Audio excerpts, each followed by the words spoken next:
Tasker, and our special guest, defensive coordinator for the Bills, and just named the assistant head coach for the Buffalo Bills, Leslie Frazier. Coach, congratulations. Thanks for coming by with us. Thank you, John. Just great to be here with you guys and get a chance to chat in the off-season following the combine. So, that's right. So the season starts now. You're the defensive coordinator and assistant head coach. Now you're going to have to put in long hours, not like this cushy job that you had before, right? Right.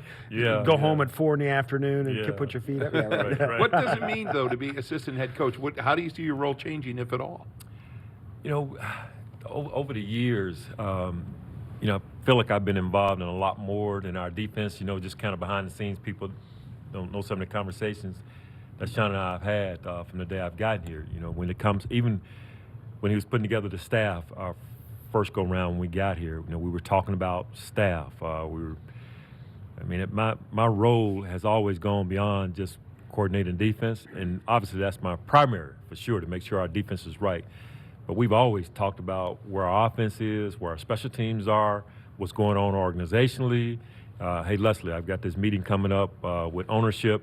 What are your thoughts on this? And, I looked at it, John and Steve, where I felt like when I got here, one of my responsibilities was to hopefully help Sean not to make some of the same mistakes I made as a first-time head coach.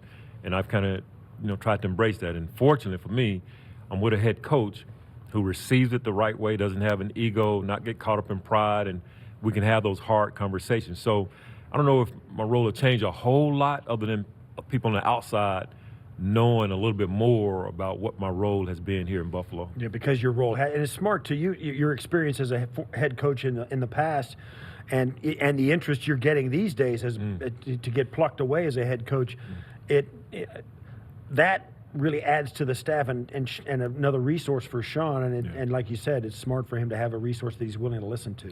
Yeah, and that's the beauty of our relationship. It goes back to 1999 when we both joined the staff of Andy Reid in Philadelphia. So that trust that's necessary to really be able to have those hard conversations is there based on our history together, and that helps a lot. And it's fortunate to have a head coach who, he wants to do what's best for the Bills. He's not caught up in who gets the credit or whatever. So we can talk. We can talk about things, and it goes well. Let's see, how much do you think, and we were talking about you before you came on in this promotion, how much does your temperament play, or how much of a role does that play in the promotion you got and really the way you've conducted your career, the fact that you do seem unflappable, you don't let your ego get in the way of decisions being made? Do you think that's an important factor?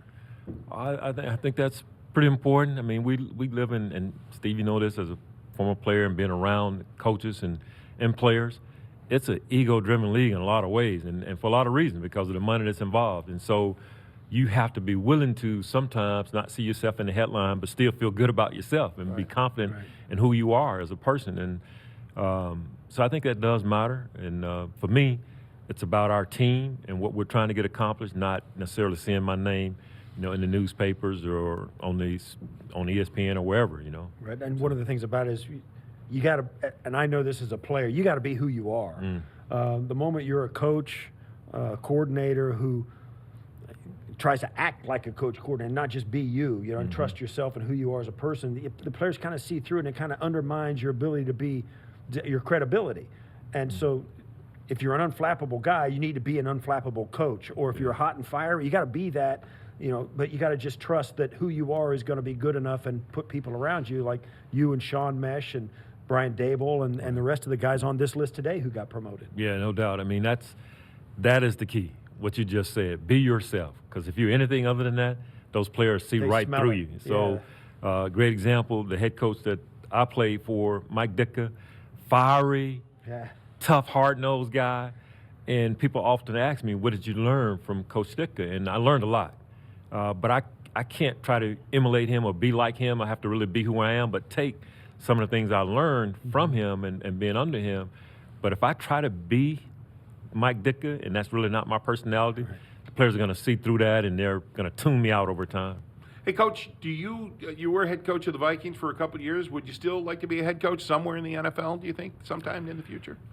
Yeah, I think, if that opportunity were to present itself, I'd definitely be interested. I don't know if it'll happen at this stage of my career, but But yeah, I mean, it's something that goes through my mind at times for sure. What would be the surprising thing for most fans if they got inside one of the head coaching interviews? Because we here, it's not like a 20-minute interview where you're trying to get an entry-level position at a mid-management corporation. This is like a 9-hour, 2-day, 16-hour, morning to night conversation with every level of the organization, really, right? Tell us, what are some of the surprising things that people may not know about that process? You mentioned it. There's so many things that you're covering in that interview. It's more than a 30-minute interview, as you mentioned. I mean, you're talking about everything that's involved in the football organization from A to Z, not just on the field, but how you're going to handle discipline. What are you going to do when a player holds out?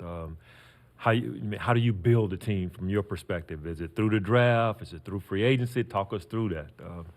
And just, how you handle your staff. I mean, putting together your staff, going through that, identifying what you think are the most important things with your staff.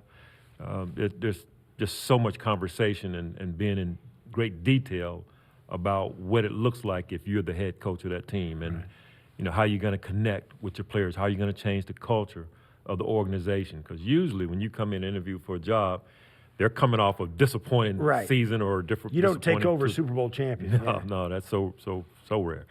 Usually you're dealing with that part of it. How are you going to be able to change the culture of the organization? And I mean, there are a lot of things that are covered during that time. Hey, Coach, I want to ask you a little bit about your staff. Jim Salgado gets a title change. He's been working with defensive backs, but now he's going to be the nickel defense coach. What does that mean? What will he do? Yeah, Jim has done a great job for us in his role, both as a quality control coach, where he really helps to assimilate information for me, whether it be scouting reports on the opponent, doing the advance in that regard, but also working with our nickelbacks. You saw the development of Saran Neal this past season, working in that role, Dean Marlowe in that role.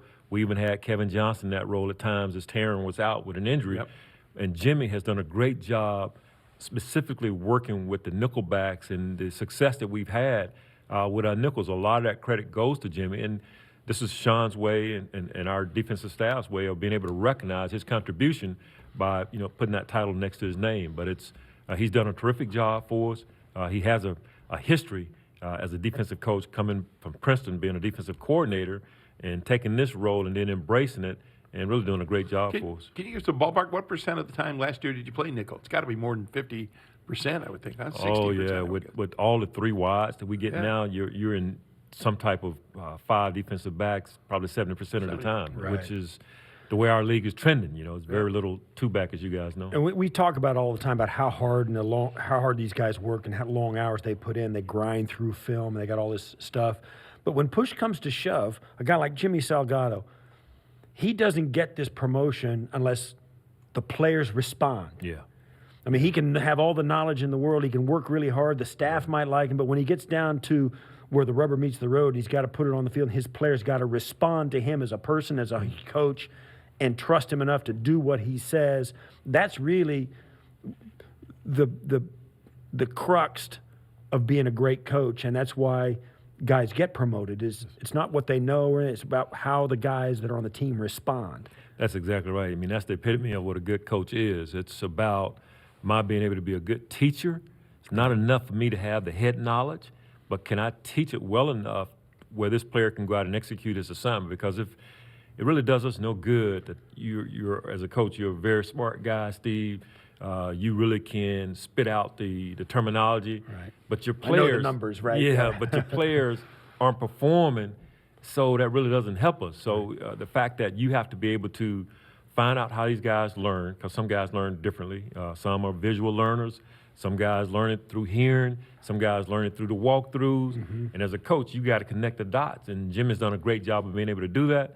And that's one of the reasons our nickelback position has been so well. Yeah, and one of the other parts about this that interests me is the creative side of it, because, I grew up and I got the feeling there was no creativity at all, because we do the same drills in junior high as we did in high school, and high school to college and college. Now, with the different personnel packages and the pros, you've got these guys you got to come up with ways that give them the mindset of, oh, this is what this defense and this is what I'm going to see.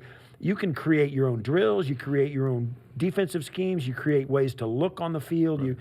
It's really it's got to be the fun part of being a coach, where you get your guys in a room and say, guys, let's come up with a way to teach our guys this. Yeah. Right? It is. And with technology being so advanced now compared to when you and I played, Yeah. I mean, you can really be creative in how you teach and how you get information There was only across. two ways to learn. It was either on a piece of paper Yeah.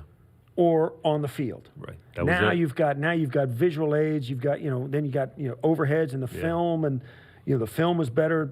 All of that. And iPads. The I mean, cut-ups. We send Right. iPads with information. I came up. to There the was no players. such thing as cut-ups. Yeah. So it's far different than when you and I played, and it's better for coaches. It's better for the players. I mean, there's really no downtime now in our league. Right. So there are guys now who have their iPads.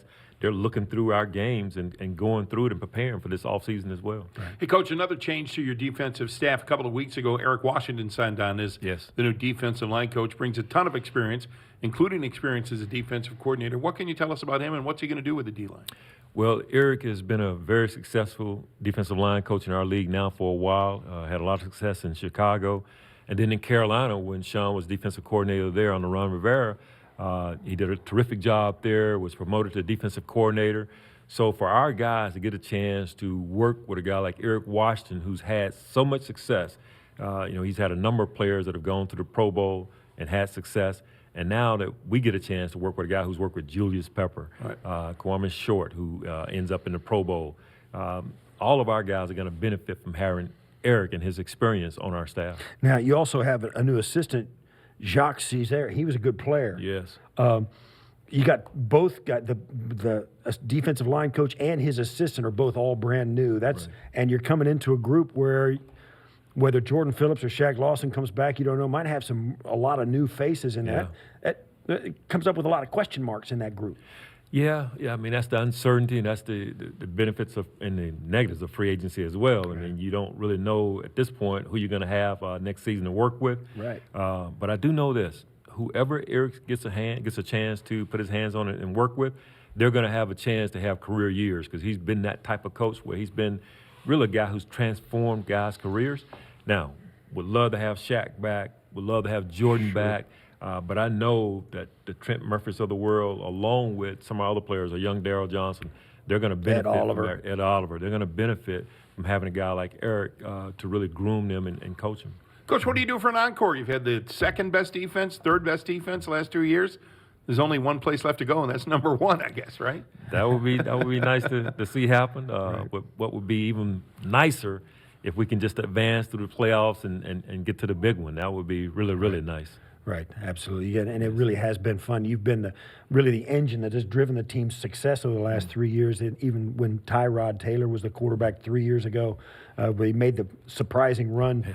And we all watched get into the playoffs together. Last year, as Josh developed, you guys kind of held him in games and gave it chances to win. And now this year, when they took a step forward offensively, even though they didn't become a juggernaut, the margin of error got good enough to win 10 games, got to the playoffs, and it's got to be fun to be in a Bill. And I remember way back, the dark ages when I was here, when we kind of came up, went from being a bad football team to being good. That was kind of most of the fun. Oh, yeah. Right? It was exceeding expectations. Yeah, I mean, you could see it in training camp last year and even in the offseason that we were going to be a much improved team. And we're getting there, and we're getting a little bit closer. And obviously this offseason is important because of free agency along with the draft.